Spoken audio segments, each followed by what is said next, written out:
વાલા તારા વિરાટ રૂપ ને જોઈ આજ ધનંજય ધ્રુજી ઉઠ્યો રે લોલ.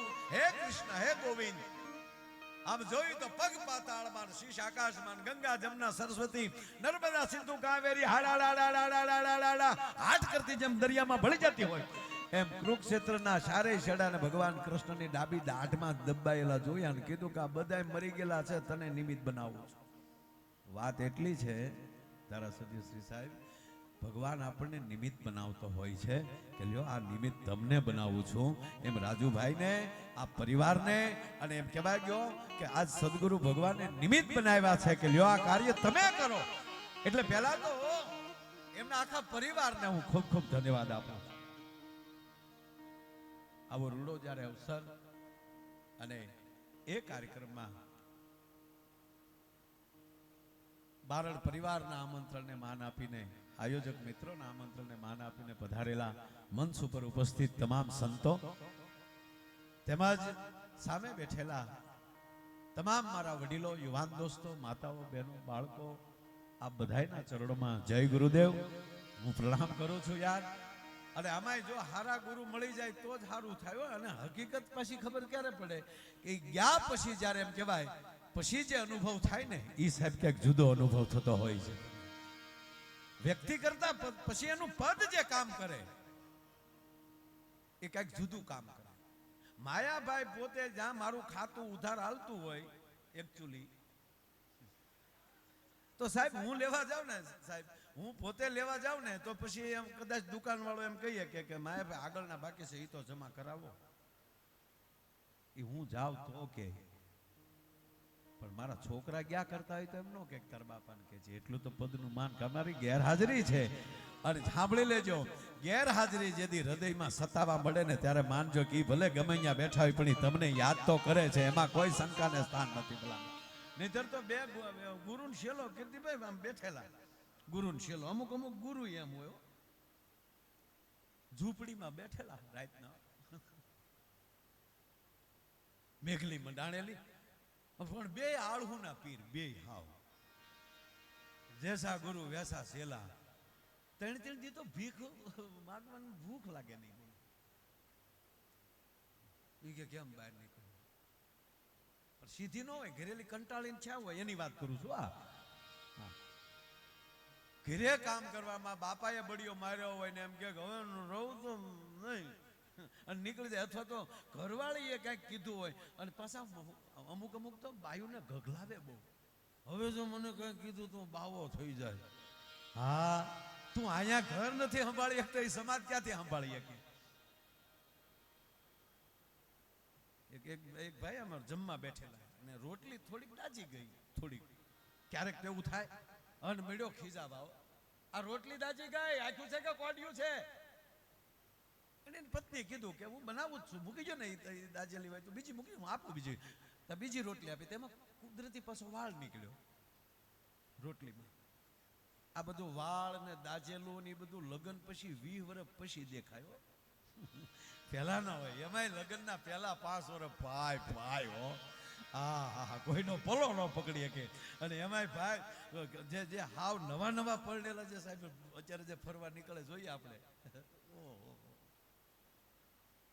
આગળ ઈ હાલ્યો જતો હોય, વાહ ઈ હાલ્યો જતો ગમુક ગમુક કરતા કરતા અને ઓલો વળી થોડો થોડો થતો હોય, જોજે ગાડી ખાડો છે, તારી માને બધું દેખાય એટલું ઢીલું હું પડે હાવ. સાહેબ આ મોંઘવારીમાં બધાયના ભાવ વધ્યા. જમીનના અહીંયા 1.5 કરોડ કેટલા થયા? લગભગ 1.5. એમ તો એકચ્યુઅલી મને આમ ધ્યાન રાખ્યા કરું ઝીણું ઝીણું.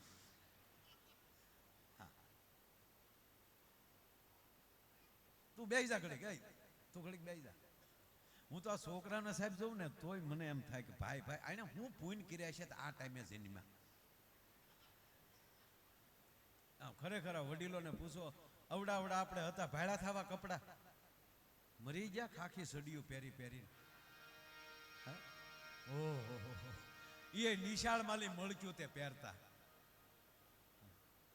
એને બદલે અત્યારે ટાસકા જેવા બધા.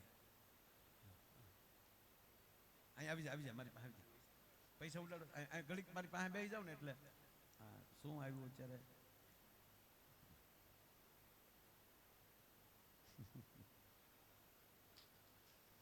સરપંચની ફરમાઈશ નથી ને? આજ મજા જ આવશે, એમાં કાંઈ ઘટે જ નહીં, કારણ કે કૃપાનો પ્રોગ્રામ છે ને. હા, સદગુરુ ભગવાનની કૃપાનો પ્રોગ્રામ છે, એટલે અંદરથી હવે જે ઉભરા આવે એ ઘડીક આપણે આનંદ કરી લઈ, અને પછી તમે જુઓ તો ખરા. હવે કીર્તિભાઈને સાહેબ એકવાર તાળીઓથી વધાવો. ધારાસભ્ય શ્રી સાહેબ, આ કાર્યક્રમમાં કોઈ સંજોગોમાં પહોંચી શકે એવી મને ખબર છે, આજના કાર્યક્રમમાં આવી શકે એવી પરિસ્થિતિ નહોતી. કદાચ કોઈ એમ કહે ને કે જો ભાઈ, અમારે કલાકારોને પેમેન્ટ તો અમારી વ્યવસ્થા હોય છે, મૂલ નથી, ભાવ છે, ભાવ.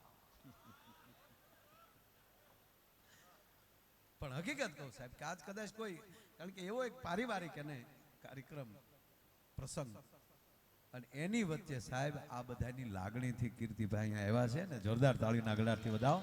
દેવાયતભાઈ તો ગયા વર્ષે પણ હતા ને, દેવાયતભાઈ હતા, અને પછી સદગુરુની કૃપા તો ખરો, બહેતર થઈને પાછા આ ત્રીજો પ્રોગ્રામ અહીંયા છે દેવાયતભાઈનો અત્યારે. હા, એને તાળીઓથી વધાવો. આ કૃપા પાછા આ પ્રોગ્રામમાં ભળી ગયા, ગુરુના તિથિમાં ભળી ગયા છે, એટલે દેવાયતભાઈને પણ એકવાર જોરદાર તાળીના ગળાથી વધાવો. અને અમારે બખ્તરિયા સાહેબને તો ખૂબ તાળીના ગળાથી વધાવો, કારણ કે આજનું વાટા પ્લાસ્ટર એને કરવાનું છે. આજના વાટા પ્લાસ્ટરના કલાકાર ઈ અમારથી કાંઈ ગોબો કાકરી રહી જાય તો ફટ પાછું ચાલુ. આ જીવન જ દિવાલ છે. પરિવાર કેવો મળે એની ભીતળીઓને પછી રૂડિયું કરે. પણ અમુક સમાજમાં એવા છે, આવે વાટા પ્લાસ્ટર કરવા, અંદરથી ઈટું કાઢીને વૈયા જાય, બધું કરી નાખ્યા. પણ મૂળ વાત ઉપર આવું, મારે ઘડીક આપ બધા બેઠા છો, અને પછી એખાદી સદગુરુની વાત કરી, પણ એની પહેલા ઘડીક દાંત કઢાવી લઉં ને, એટલે મને ઓલું થઈ જાય.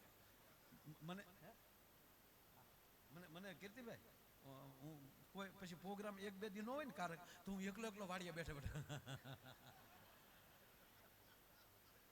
પણ આજ મોજ કેવી છે કહો. એ જી અગમ ગોચાર, એ જી અલખ ધડીની, એ આવી ખોજ મારે હું રે વાલીડા, મોજ મારે હું, મોજ મારે હું, મોજ મારે હું રે.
રોટલી વાળું ને બધું બાકી છે, આગળ પાછો ભૈયા